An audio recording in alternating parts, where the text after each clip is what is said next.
We're surrounded by data all the time, right? But honestly, most of it just feels like, well, noise. So today, we're going to go on a little journey from that raw confusion to some real, actual understanding, using a few basic tools to bring a little bit of order to all that chaos. Okay, let's just dive right in. Take a look at this. What you're seeing are the test scores for 50 different students. It's just a wall of numbers. I mean, how well did the class do? Who's doing great? Who's struggling? Trying to figure any of that out right now, it feels like trying to find a needle in a haystack. It's almost impossible. So where do you even start? Seriously, how do you take this total jumble of information and turn it into something that actually, tells you a story?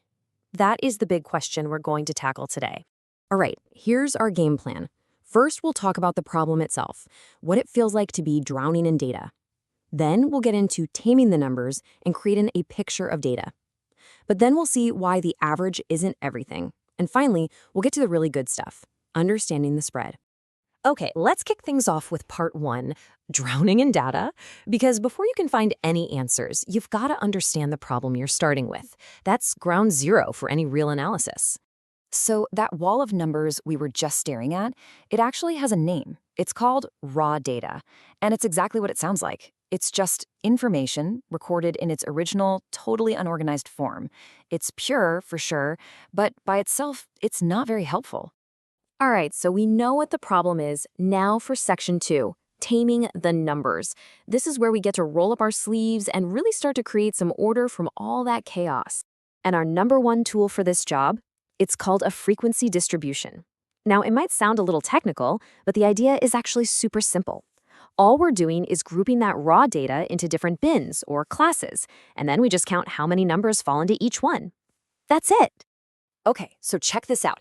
Here's that first step in action. We take that whole range of scores from the lowest to the highest, and we break it down into these manageable little buckets, what we call class intervals.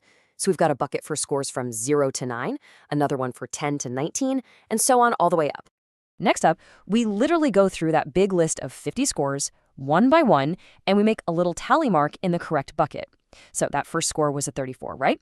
Boom, one tally in the 30 to 39 group. The next one was 54, so that's a tally in the 50 to 59 group. We just keep doing this for all 50 scores. And voila, here is the final result. We just swap out those tally marks for a simple number, the frequency. All of a sudden, that chaotic mess of 50 numbers is this clean, super organized summary. You can see right away that most of the scores fell in that 1019 and 4049 range. We've got clarity.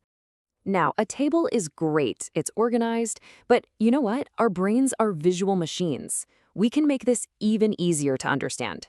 Welcome to section 3, a picture of data. So, we can take that awesome table we just made and turn it into something you can see. We can use things like a histogram, which is really just a bar graph of our buckets, or a frequency polygon, which is a line graph that shows you the overall shape of the data. These pictures let you spot the patterns in a split second. So, we're done, right? We've organized, we've visualized. Well, not so fast. We have to be careful, which brings us to section 4. The average isn't everything. Let me tell you a little story about 2 classes that seem the same but aren't. Okay, I want you to look at 2 different groups, or batches, of students. In batch 1, the scores are all packed together, 48, 50, 50, 52. A very consistent group, right? But batch 2 is the complete opposite. You've got 2 students who got a 0 and 2 who got a perfect 100. These 2 groups feel completely different, don't they? Okay, now here's the crazy part. What if I told you that the average score for both of these groups is exactly the same? It's 50. For both of them. If you only look at the average, these 2 wildly different groups look identical. And this brings up a hugely important point, something you really have to remember. An average, by itself, does not tell you the whole story. It gives you the center, yeah, but it tells you absolutely nothing about how the data spread out around that center.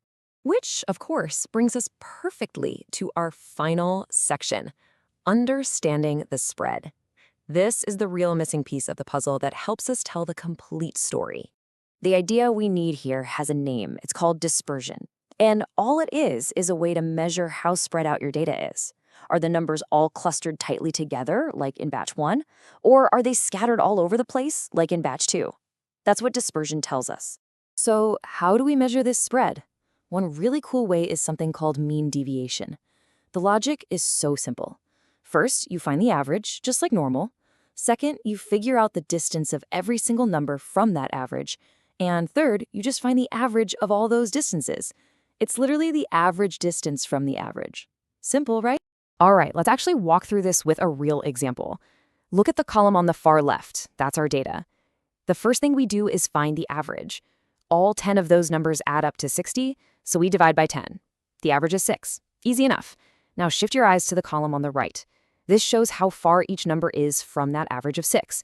So the number 10 is 4 away from 6, and the number 2 is also 4 away from 6. We do that for every single value. So then we just add up all of those distances in that right-hand column, which gets us to 52. We divide that by our 10 data points, and boom! We get our mean deviation 5.2. That one single number gives us a really clear idea of how spread out this data is. All right, let's do a quick recap of the awesome new statistical toolkit you now have. You can take messy data and organize it with frequency distributions. You can visualize the patterns with things like histograms. You can find the center with an average. And crucially, you can now measure the consistency and spread using a measure of dispersion. And that really brings us to the big takeaway here. We went from a completely meaningless wall of numbers to a much richer, more complete story. So I'll leave you with this question. Now that you know to look for both the center and the spread, what kind of hidden stories could you uncover in the data that you see all around you every single day?